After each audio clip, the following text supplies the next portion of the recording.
Iceland, the land of fire and ice, land of contrast and golden hour scenes. So much to see and so much to do.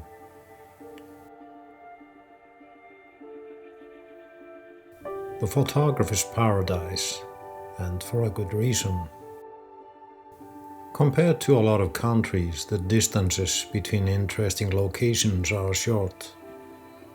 In a short time, it's possible to photograph glaciers, lava fields, waterfalls, bubbling hot springs, the midnight sun, Icelandic horses, wildlife, and magnificent landscapes.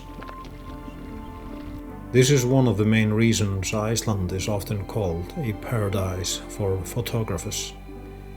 You can see a lot in a short time. Photography in Iceland is very different in summer than in winter. In winter, the days are short and the darkness dominates.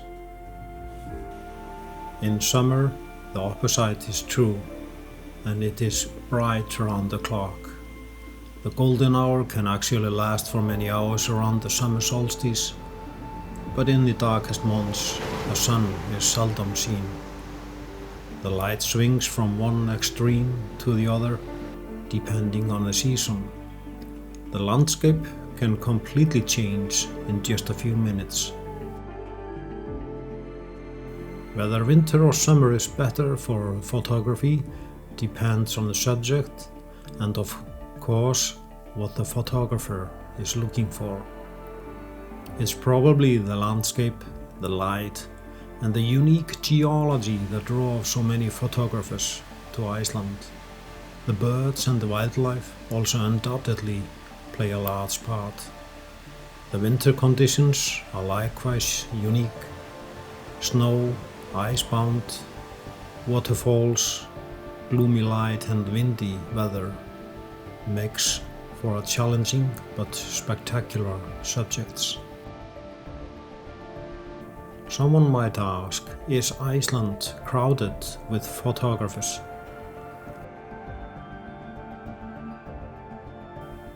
We will define a destination as crowded if it's likely that other people will be there during the summer, even just a single tourist when you arrive there. Solitude in nature is important to many people, and so it is fitting to use this strict definition.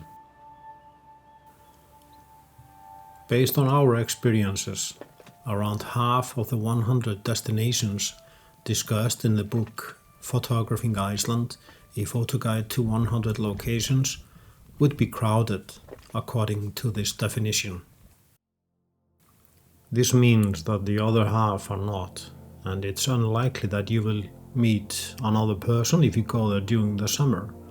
Of course, the proportion of crowded destination is much lower during the winter months. The answer to the question of whether Iceland's natural wonders are crowded with tourists is therefore yes and no. It's easy to avoid crowded places and experience solitude in the beautiful surroundings. It's also possible to travel early in the morning, late in the evening, or during the night to increase your chances of being alone at a certain location.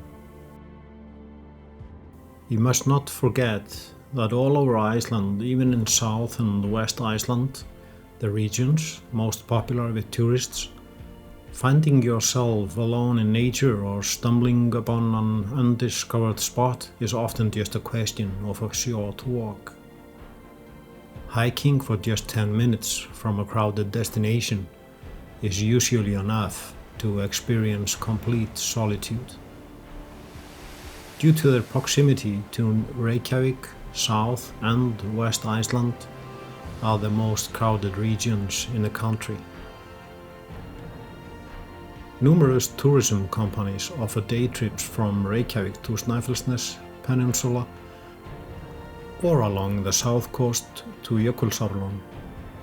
The further you travel, the fewer tourists there are. Not necessarily because there's less to see, but simply due to the added hassle of getting there and the need for overnight accommodation. Landscape photographers do not necessarily work in the middle of the day. This is when the tourist numbers are highest at some destinations and the light is too harsh. Dawn and dusk, sunrise and sunset are good times. However, this does mean that the days can be long and it's tempting to reduce sleeping hours. A lot of people have trouble sleeping for long when it's bright around the clock, and the splendor of color in the landscape is an enticing and never-ending feast. When you start making travel plans for Iceland, it can be difficult to know where to begin. It's easy to get lost in all the planning. The options are endless. Where to go, when to go, how to travel, where to stay. These are all questions you will face when you start making plans for Iceland.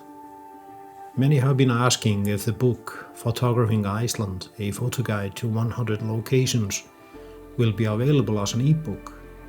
We have been sending the paperback version all over the world, but the great thing with ebooks is there's no shipping cost. We spent a year making the paperback version.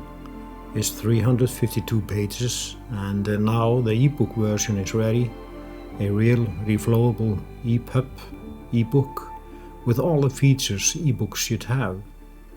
It is super useful to have it on the phone, and you can also read it on a tablet or a computer. We believe it's a great travel companion for anyone visiting Iceland with a camera. The responses from people who have used the book while traveling in Iceland are great, to say the least. It's written to be the book we wish we had many years ago. It would have saved us a lot of time when we were starting to travel in Iceland with photography in mind. Iceland has a lot to offer for photographers, and hopefully this will help you to start making plans for new adventures.